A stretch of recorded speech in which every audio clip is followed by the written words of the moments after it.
The NFL draft is here. Will the Dallas Cowboys select Tyler Guyton or somebody else at pick number 24? We discuss that and more on this episode of the Locked On Cowboys podcast.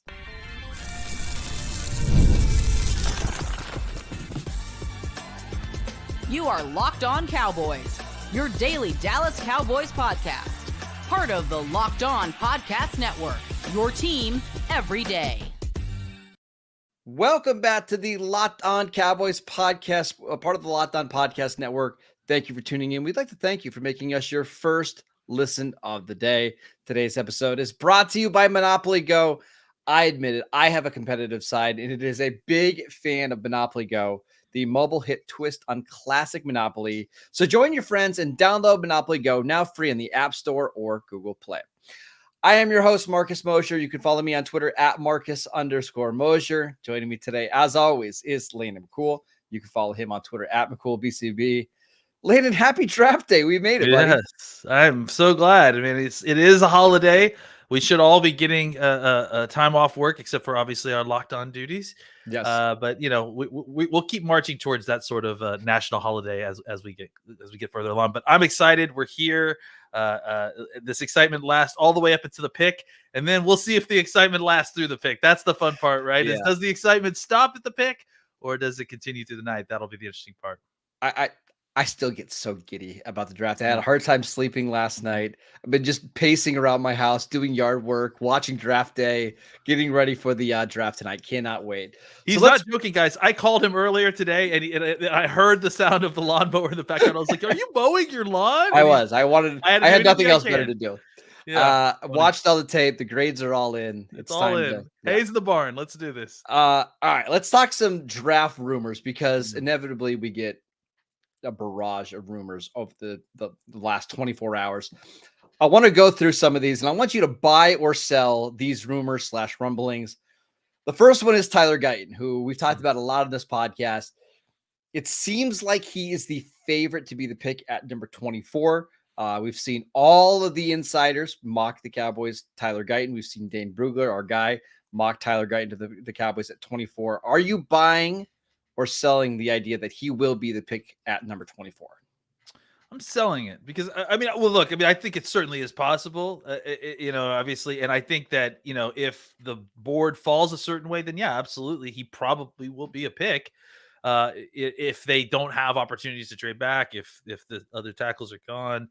I think that there is certainly a possibility that he is the pick, but I don't know if I'm buying that he's the favorite, right? Because I think as we've seen more and more, like as we get closer and closer to the draft, and those, the key mock drafts to remember, the ones that people get graded on, right? Like those are the ones that matter. So it's the last mock drafts that really you should be paying attention to. And I thought, at least from what I've seen, a lot of the key folks that are putting this out as their let's put it graded mock draft, right? Like they had changed their tune on what the Cowboys were doing at 24. I've seen Barton going on a couple different really big ones. I've seen a couple other names, but it definitely seems like less Guyton than it was even 2 weeks ago in some of these, kind of mock drafts. So maybe it's wishful thinking, but I'm selling that particular rumor. All right, so let's break down how we believe the Cowboys are stacking this board. So I think there are a couple offensive tackles that the Cowboys would really like that I think they believe are plug and play left tackles. And you can probably figure out the names, whether it's Ola Fashanu or Talise Fuaga or Troy Fatanu from Washington, like probably 2 or 3 of those guys. And then I would assume Barton is in that like next group of guys. Is that fair? Yeah, I think that's one of the things that I've kind of had hard time determining. I think there is clearly a line with Fatanu and Fashanu like above there, and Fuaga. God, all those F tackles. That's one thing I'm going to be glad to be done with, right? Yeah. But I wonder where the line for the guys like Mims, Barton, that kind of next tier of very desirable, still really want these guys, but aren't the fell to us guys. Well, right? Guys that I make my prediction? I think Barton is in a, let's call it a round 1. Like I think he has a round 1 grade for the Cowboys. Yeah. Just because not only could he be your starting center this year, But let's say like Zach Martin retired after this year. He is a free agent. I think Mhm. he could also be like your starting right guard. And if you have Tyler Smith and Barton as your starting guards, it's a pretty good start. So I think he's probably in a tier by himself or in a tier with those other tackles. And then when you get down to the Amarius Mims, Tyler Guytons, Kingsley Suamatia, like I think those guys are probably in their own range, along with like a Zach Frazier or some of the other interior offensive linemen. Man, I really hope they're not putting Mims in the same tier as Guyton and Suamatia. Like, he deserves more than that. He deserves more consideration to that. But you could be right, like simply because of the lack of starts and experience, maybe that they do view him as a Well, I mean, I think there was only 5 games in his career that he played 40 or more snaps. So I mean, I understand the talent, but there is a risk of like he hasn't been able to stay on the field. That's fair. I mean, he hasn't had a ton of opportunity to be taken off the field either, though. That's the thing is the timing of everything is kind of, he got his opportunity, then he got a major injury, which sucks. So I don't know. To me, I see him as a tier above the rest of those guys. Okay. But well, I hope the Cowboys do too. I still believe the most likely scenario is that the Cowboys trade down. Now, however, Me too. you, you have to I think kind that's of what they want to do the most, right? I think that's what they want to do as well, which leads me to a running back. We got a report from Jane Slater today that the Cowboys really like Jonathan Brooks. Nothing new, but he would be an option if they traded down in round 1.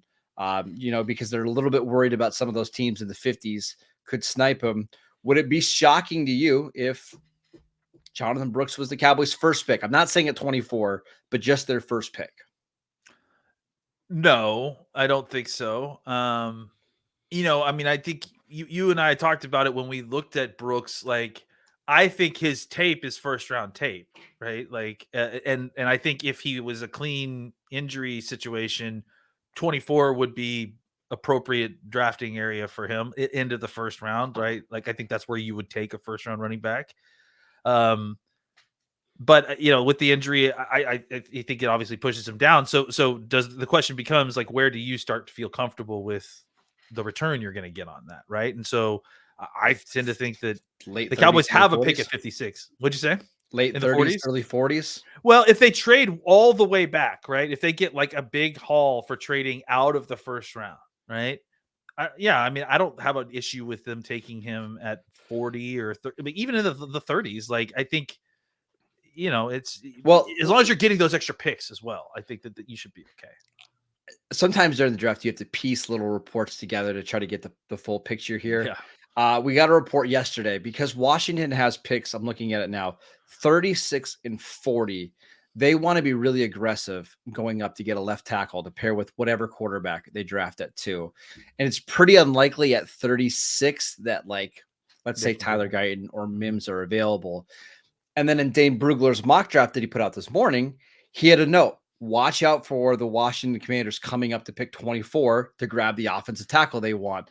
It wouldn't shock me if the Cowboys moved back from like 24 to 36, picked up Washington's pick 67, and that was the trade that kind of ultimately allowed the Cowboys to draft Jonathan Brooks in round 2.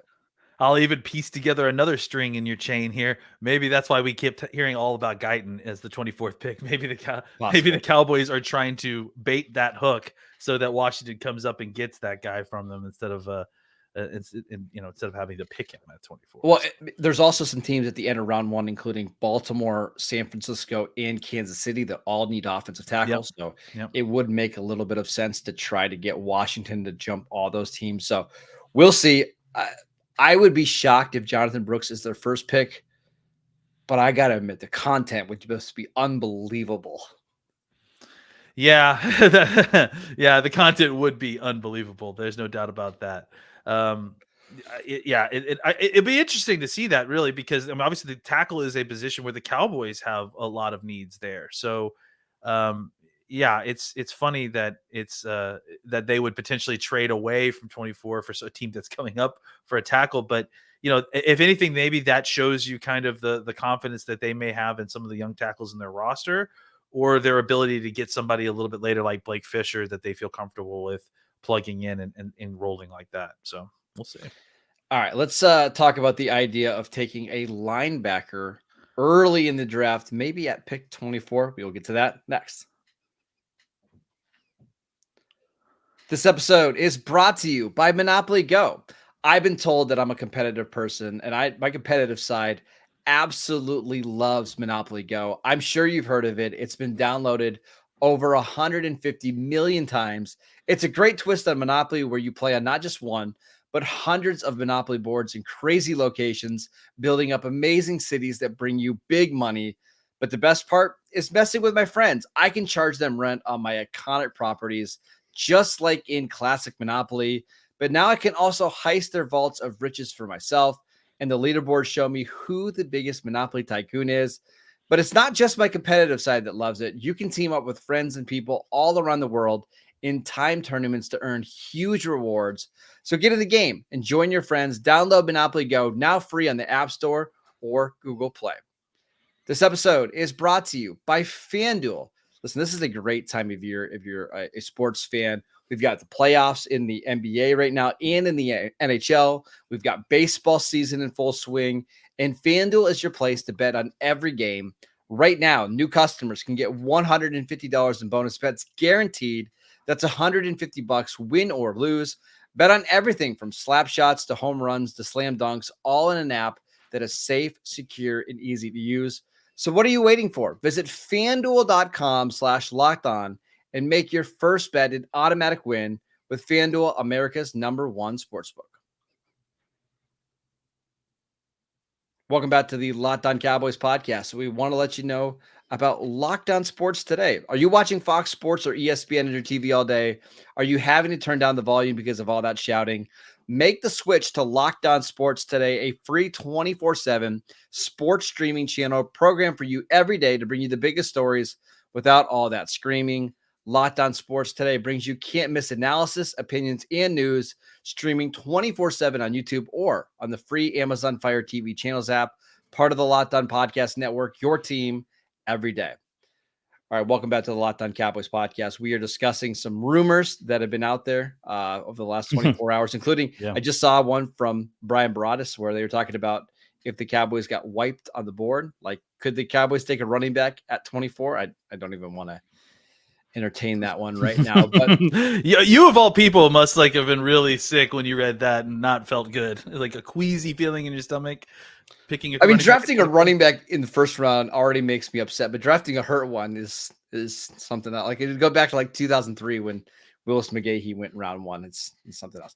All right, let's talk about another rumor. This one comes from Tom Pelissaro, that he's hearing that multiple linebackers could go in round one because teams just believe there's a shortage on the position. And I believe it was Jane Slater today that reported, hey, if the Cowboys get stuck, Edan Cooper could be an option. Are you buying that?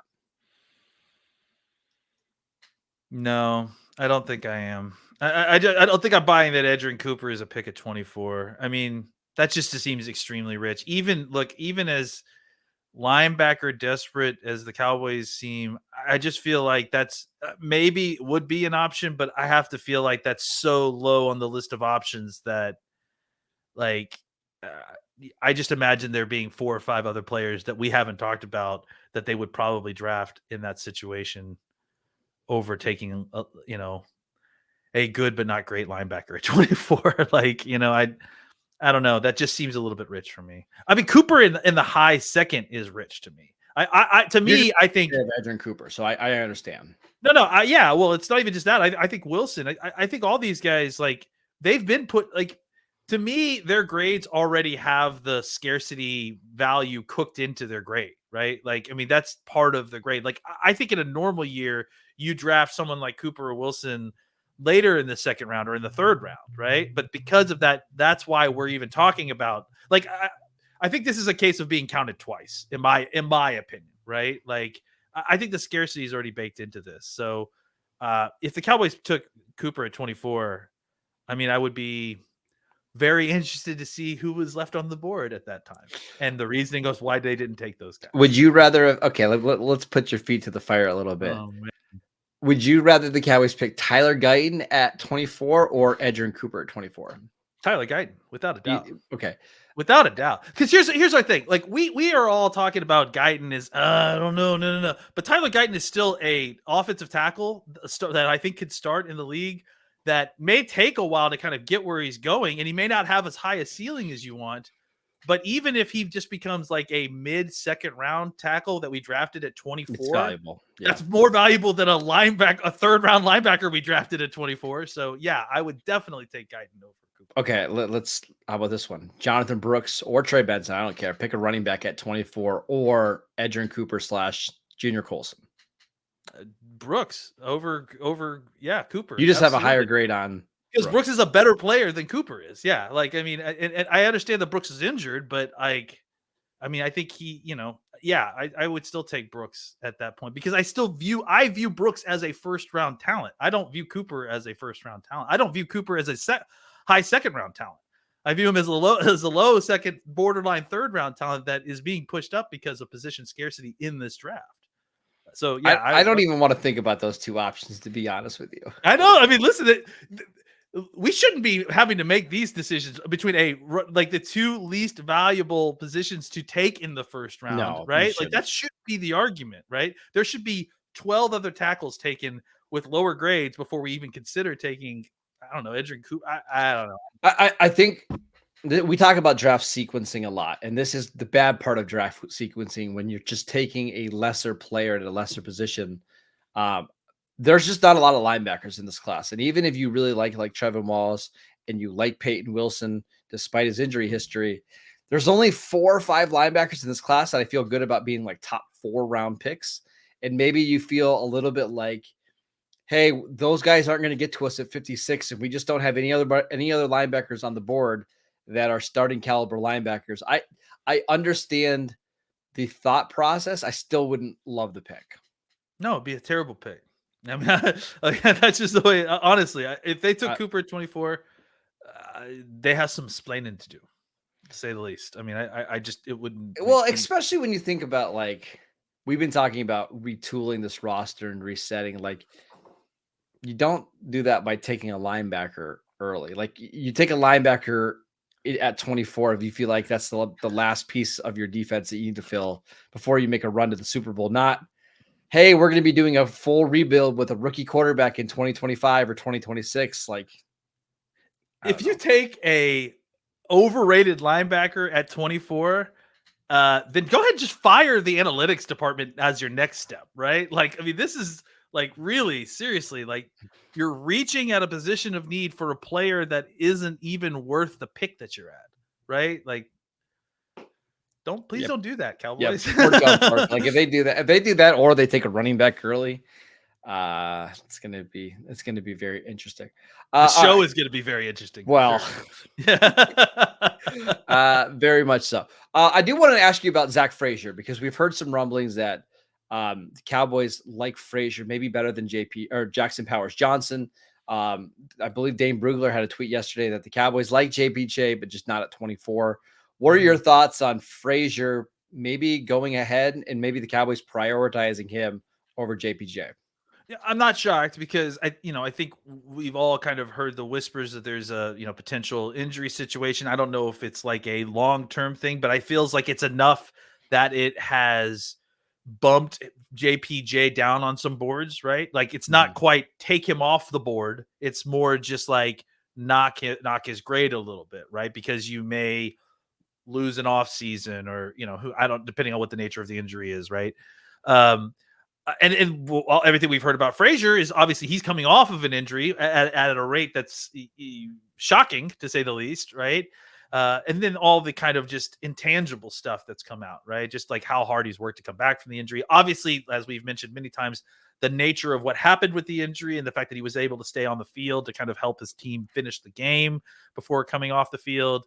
The reviews out of Duke Mayweather's camp about all the training aspects and how hard he's working there.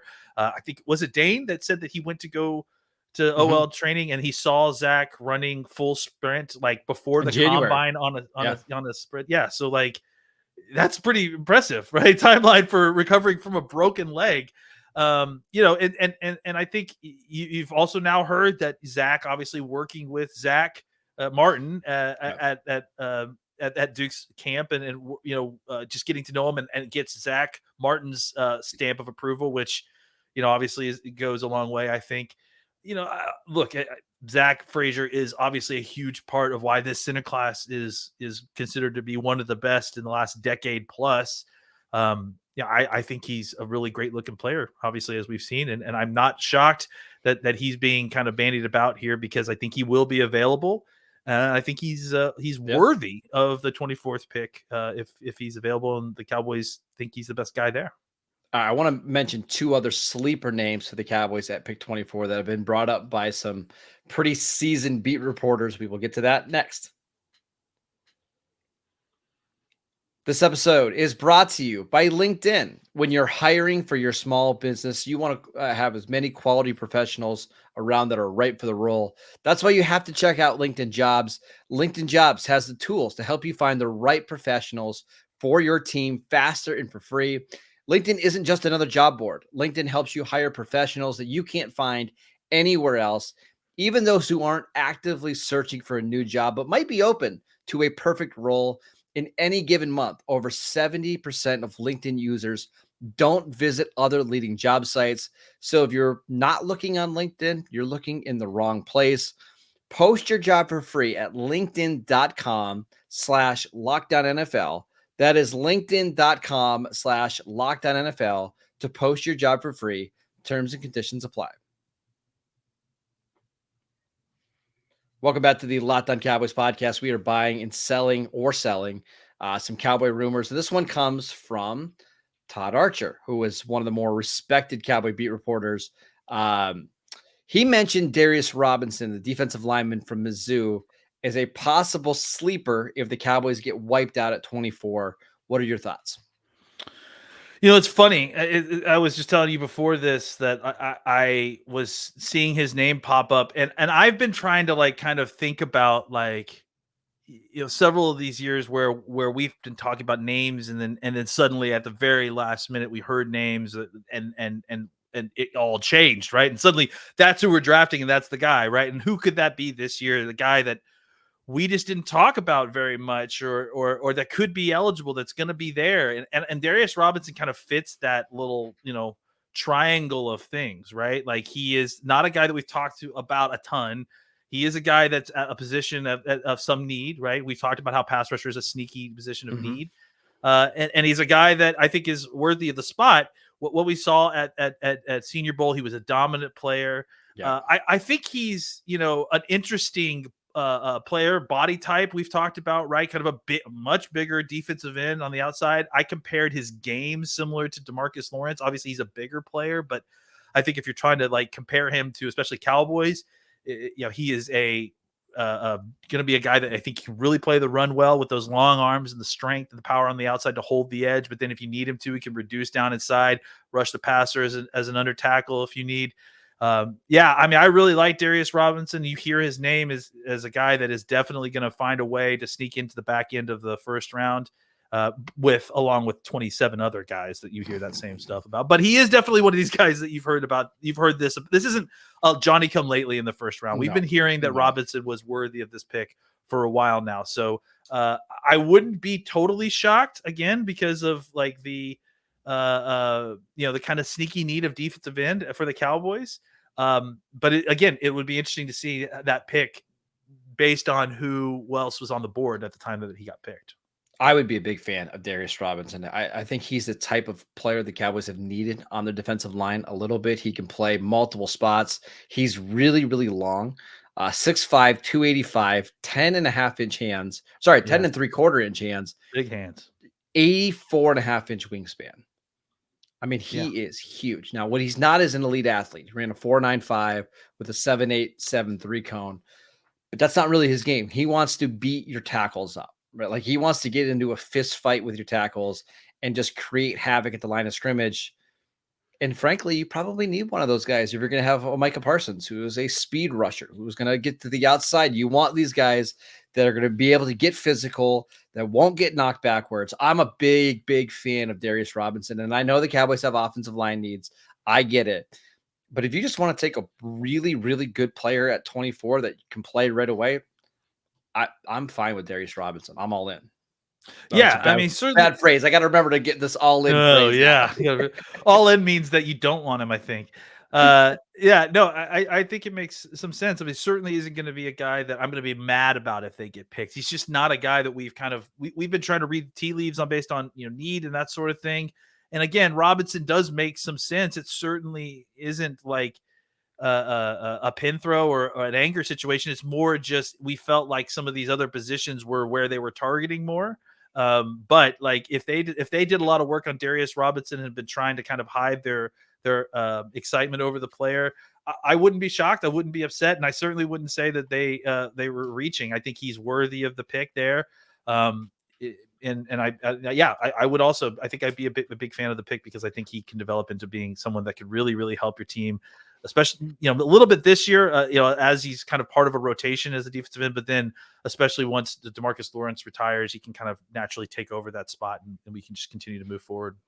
Yeah, I got one more. This one comes from our guy, John Machota from The Athletic. He mentioned a sleeper option. And listen, if this guy fell to the Cowboys at 24, I would be doing backflips. It's Jared Verse, the edge rusher from Florida State. I kind of think Jared Verse is like a top 12 player in this class. To me, you want to compare somebody that really reminds me of DeMarcus Lawrence. That's Jared Verse, like the guy that's going to make 1 million tackles for a loss. Might not be a huge sack guy, but he is just going to be a pain to block all day long. Like, yes, I am jumping up and down for Jared Verse if he's there at 24. It's crazy. Like of these positions, right? The edge position is just all over the place, right? It just feels like I've seen these guys all up and down the first round. I saw somebody that had Latu at the end of the first round, right? That's like probably more medical. I get that part of it. But still, I've seen Turner up and down spots. I'm seeing, Robinson in the first round. Jared Verse, I've seen as high as 8 or 9. So for someone to picking him at 24, like that's crazy. So it is interesting, like the kind of wide range that some of these defensive ends are getting. Yeah. Just want to mention that right now, Jared Verse on the consensus board is 18th overall. Honestly, I think that's about 8 spots too low. If he's there at 24, I would have a hard time even drafting somebody like Troy Fatanu or Graham Barton over Jared Verse. I just think Verse is a better player. All right, last one. What if somehow the draft goes absolutely nuts, right? Olu Fashanu and Jared Verse are both there. Who you've taken? Fashanu. Me too. Fashanu. But it's close. But it is close. Fashanu is the only player that I would actually consider using 2025 assets to go up and get because he's just up and get because he's such a good player. Because I agree. Because I think he's a guy that could fall into striking distance, and he is worth, I think, a small trade up if you're using 2025 assets, right? Yes, I agree. Yeah. All right. Cannot wait. It's going to be so much fun. That is it for us today. We'll be back later tonight breaking down whatever the Cowboys decide to do in round 1. If it's Jonathan Brooks, Sladen's going to be doing the show by himself. So go follow him on Twitter at McCoolBCB. I'm at Marcus_Mosier. Enjoy the draft, and we will see you right back here tomorrow.